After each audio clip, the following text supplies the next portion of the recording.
welcome back. So I fucked up. I have way too much footage for this fucking bear, and I probably will for Bonnie too, unless I skip certain phases of the drawing process.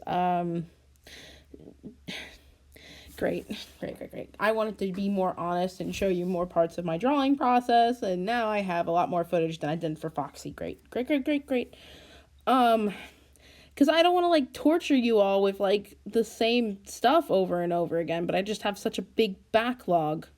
Well, I don't have a big backlog. I will have a big backlog if I get to that point. Um okay, where were we? Oh, goodness gracious. Not even mentioning the fact that I've been having issues where someone keeps getting into my fucking account or anything like that.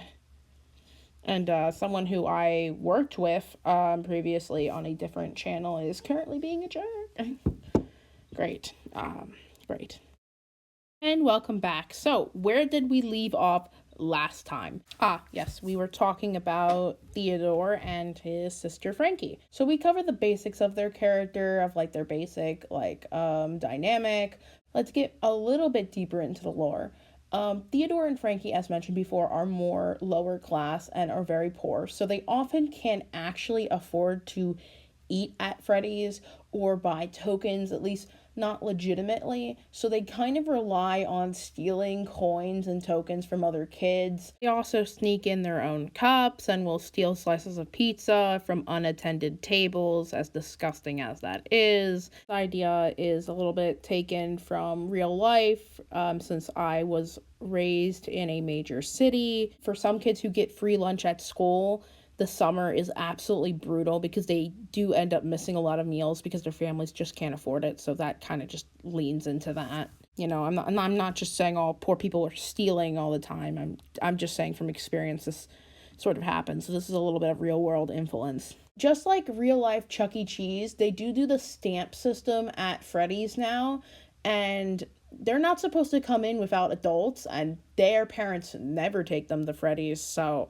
they're kind of in a situation where they always have to sneak in. So that's what made them so vulnerable to getting murdered. Exactly. Their entire friend group consists of kids who routinely come to Freddy's, so they're always around, and routinely sneak into Freddy's, meaning that they are unaccounted for on they call it the Fazbear count, basically the amount of people who come in and out. And because of that, most of the other employees did not notice that these kids went missing at all.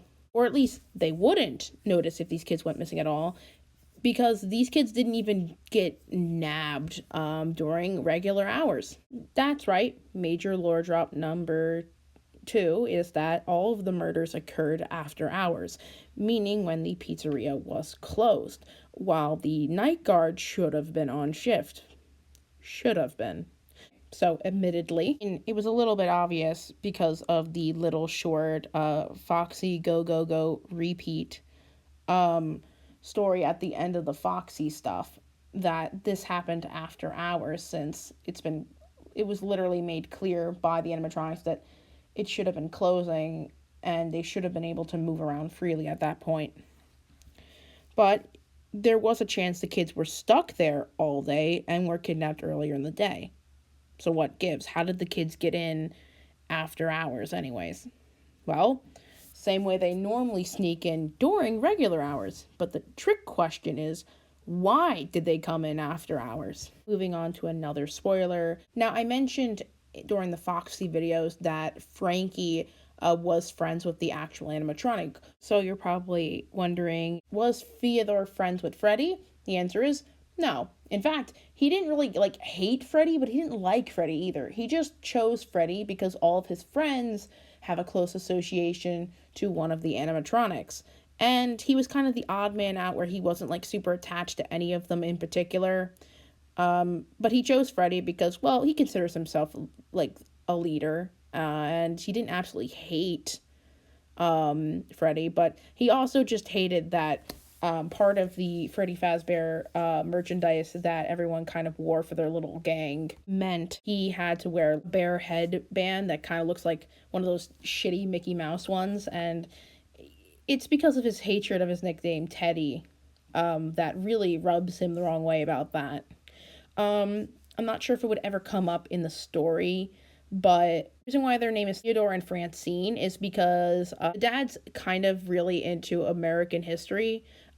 He's actually named after Theodore Roosevelt, not the teddy bear itself. Frankie's actually named after Ben Franklin, but she turned out to be a girl, so they named her Francine instead of Franklin.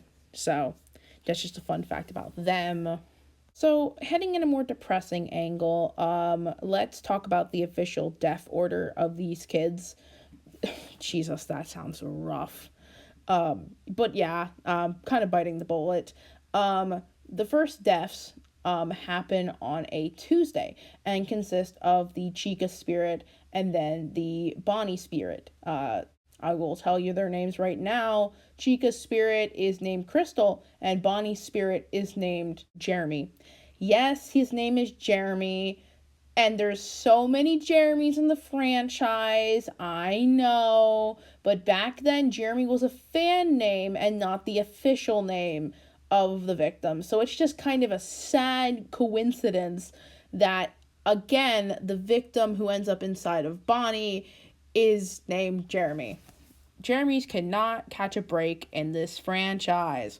The next death happens on a Wednesday, which consists of the Freddy spirit and the Foxy spirit, aka Frankie and Theodore. Then, on Thursday, someone else gets murdered, but I won't say who quite yet. And then, lastly, the final child victim. Again, I'm not going to spoil for now, but you can probably assume who they end up inside of, considering I've briefly mentioned the name of a certain animatronic who is being left mysterious on purpose, since his story is kind of super important to the main plot of the comic, if it ever gets made, because I'm so backlogged. I guess all that's left to tell about Theodore without getting into major spoilers, and I mean like major spoilers, because technically I've been telling you all spoilers for stuff that's going to appear in the comic, but, these types of spoilers are more of like, a little taste, a little tease, than like outright like ruining it. Kind of like movie theater trailers where they show you clips, but it's not in an order where you can understand the plot. Or at least how movie theater trailers are supposed to be, but some movies just don't understand how trailers fucking work. Why the fuck does any of this matter since the kid is dead by the time we get to them in the story? Well, that's because this story has a supernatural aspect, because I think Five Nights at Freddy's was at its strongest when it was dealing with the paranormal and not sci-fi. Although, again, these are highly technologically advanced animatronics that are literally almost sentient enough to be considered individual people. So yeah, there's still sci-fi in it, but I do want to lean towards the classics paranormal shit more by having more ghost shit be involved. This leads into the main plot of the comic. Our protagonist, whose name is Jacob, is a young detective trying to prove himself. Currently at his day job, which is being a detective at a police office, he's not getting a lot of work. And that's because after this cold case went cold, the town hasn't really been experiencing anything that requires detective work, and his superiors and those who are senior to him are getting most of the cases. So he's just stuck working at the office, filing paperwork and shit. In order to prove that he should be put onto more heavier cases, he wants to solve this cold case by himself. And by doing so, he's ironically taking another office job. So our poor boy is constantly exhausted and constantly tired because he's doing office shit in the morning, and then he comes down here, and so he's not getting a lot of sleep. He's this really tired guy. So what does this have to do with the paranormal? Well, Jacob eventually realizes that there is some spooky shenanigans going on here. So he decides, well, fuck it. If I can't get answers from the living and from these high pieces of equipment that are basically sentient cameras, why don't I try to contact these spirits, since even the robots think this place is haunted? So he starts to contact the spirits, and at this point I would like to acknowledge what's happening on screen. I would just like to say that the black and red combo is the original design that I came up in middle school, at least from memory, because I do remember thinking that Freddy needed a secondary color, since even back then I knew I was going to make Foxy dress more like an actual pirate and give him a little pirate jacket. But Freddy didn't really have much going for him, so I added red. But what is new to this version is the lightning bolt. And that is because technically in this AU, this franchise is a precursor to the Pizzaplex. So I thought it would be funny as a reference to the 80s. They decide to add cool 80s designs on their clothes. Anyways, gotta go, bye.